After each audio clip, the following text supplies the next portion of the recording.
the Wild. Au zoo de New York, Samson le lion raconte à son fils Ryan ses aventures héroïques dans la savane. Il faisait au moins 4 mètres de haut. Je veux dire, il mesurait 402 mètres et 53 centimètres, dit-il en parlant d'un terrifiant gnou. Dans toutes ces histoires, au moment crucial, Samson laisse entendre son célèbre rugissement qui paralyse tous ses ennemis. Attention, le rugissement arrive, mais Ryan, lui, n'aimait que des miaulements. « Si tu veux que je rugisse comme un vrai lion, emmène-moi dans la savane !» dit-il à son père. Mais Samson se plaît au zoo. « On a absolument tout ce dont on a besoin ici !» Lorsque le zoo ferme, les animaux se défient dans des compétitions sportives. Aujourd'hui, ils jouent au curling avec des tortues. Samson décide d'utiliser sa tactique secrète.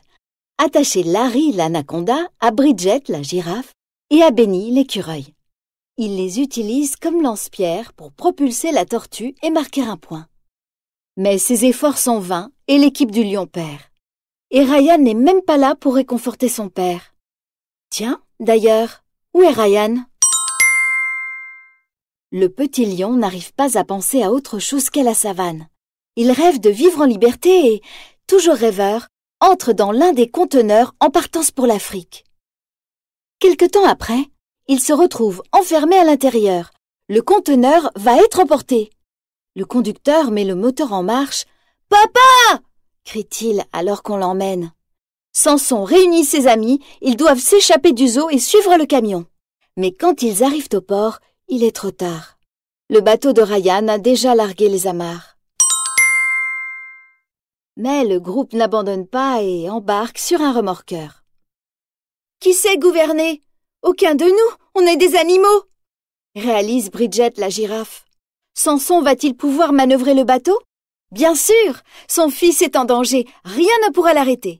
Une fois qu'il comprend comment le gouvernail fonctionne, il suffit de suivre l'énorme bateau. Après plusieurs jours en mer, le bateau se retrouve à terre. Nigel, le koala, se jette par-dessus bord et atterrit sur une plage. « Regardez !» dit Samson excité.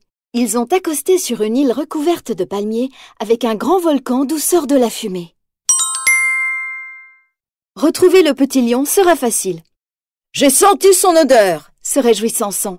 « Je l'ai retrouvé !» s'exclame-t-il en écartant quelques feuilles. Et il tombe nez à nez avec un petit animal délicat. Ce n'est pas Ryan, mais le groupe en est sûr. Au moins, ils ont trouvé un casse-croûte très goûteux. Mais Samson ne se résout pas à le manger. Ses amis sont surpris. Le moment des aveux est venu.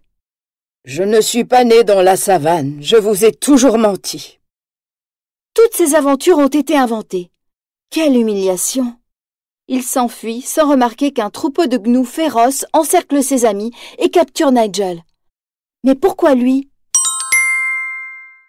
Les gnous emmènent Nigel dans une grotte au fond du volcan. Le plus méchant se présente.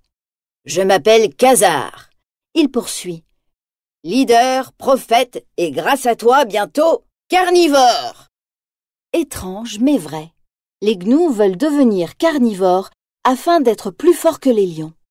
Et un ancien malentendu leur a fait croire que le koala est un dieu qui les aidera à les faire passer de proie à prédateur. Pendant ce temps, Samson a retrouvé Ryan. Il ne peut plus lui mentir. « Quand j'étais jeune comme toi, » commence-t-il pour lui raconter son histoire. Il ne vivait pas à l'état naturel, mais dans un cirque. Et il ne savait pas comment rugir lui non plus. Lorsque le propriétaire du cirque utilisait un gnou mécanique pendant le spectacle, il était terrifié. Mais soudain, les vrais gnous arrivent. Ils plantent leurs cornes dans l'arbre où les lions se sont réfugiés et font tomber Ryan, tandis que Samson parvient à s'accrocher aux branches. Ensuite, les gnous poussent l'arbre vers la falaise. Ryan est fait prisonnier et il est emmené au volcan où il retrouve Bridget et Larry qui sont aussi captifs, ainsi que Nigel. Mais Khazar, le leader des gnous, considère que ce n'est pas suffisant. Il sait qu'il y a un autre lion dans l'île et il ne pardonnera pas à ceux qui le laisseront fuir. En attendant, il se prépare à manger Ryan et ses amis devant le divin Nigel, tel un vrai carnivore.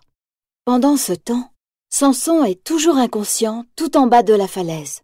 Mais Béni l'écureuil l'a trouvé et l'encourage afin qu'il se relève. Il lui rappelle son devoir de père. « Ton fils a besoin de toi. Qui d'autre saura lui apprendre à rugir ?» Ces mots réveillent le lion qui retrouve son instinct ainsi que l'entrée de la grotte. Mais il y a trop de gnous. Béni et lui ne pourront jamais entrer par leurs propres moyens. C'est alors qu'il rencontre des caméléons à l'entrée et soudain, Samson a une illumination. « Je crois que j'ai une idée. » Les caméléons sont des spécialistes du camouflage et ils peuvent devenir invisibles. Samson les porte sur sa fourrure comme s'ils étaient une robe et entre dans la grotte. Nigel soudain se retrouve en l'air comme s'il flottait.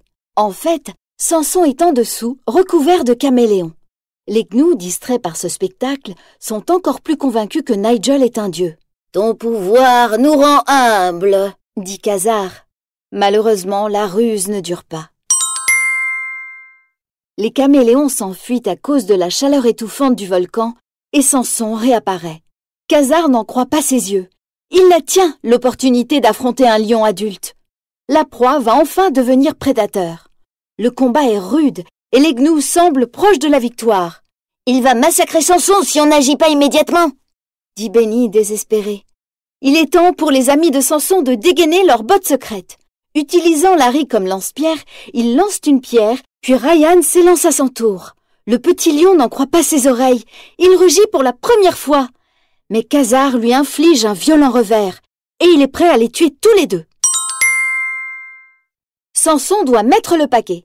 Il rassemble sa force, sa fierté, et rugit comme il ne l'avait jamais fait. Une vague de courage le submerge, et maintenant sa voix est terrifiante. C'est la voix du roi des animaux. Khazar recule apeuré. Mais le volcan gronde lui aussi. Il est sur le point d'entrer en éruption. « Tous vers le bateau !» commande Samson. Sur le pont du bateau, la fête bat son plein. Tout le monde est heureux, surtout Ryan car il a vu la savane et a trouvé sa voie. Même les gnous dansent débarrassés de Khazar. Et maintenant, qui sait? Mais quoi qu'il arrive, Samson et son lionceau sont prêts à affronter les menaces comme seuls les vrais lions savent le faire. En rugissant une fois et même deux. My,